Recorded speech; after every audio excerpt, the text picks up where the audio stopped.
Sa mga karagdagan pang balita, pinalaga ng Gabriela Women's Party ang inanunsyong pagtakbo ni Vice President Sara Duterte sa darating na pampanguluhang halalan sa 2028 at iginiit na dapat muna nitong harapin ang mga isyu ng korupsyon na ibinabato laban sa kanya.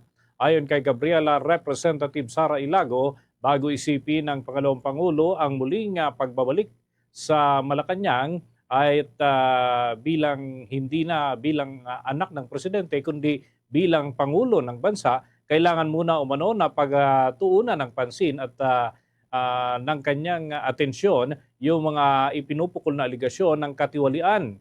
Iginigiit nga ng mambabatas na ayaw nila na magkaroon ng panibagong Duterte regime sa Palasyo Malacanang. Sa kasalukuyan, naharap si Vice President Duterte sa tatlong magkakahiwalay na impeachment complaint sa mababang kapulungan ng Kongreso. Kabilang na ang reklamo rito na inendorso mismo ni Ilago at ng kanyang mga kasamahan sa Makabayan Bloc na kumikestyon sa paggamit ng pondo ng opisina ng Vice Presidente.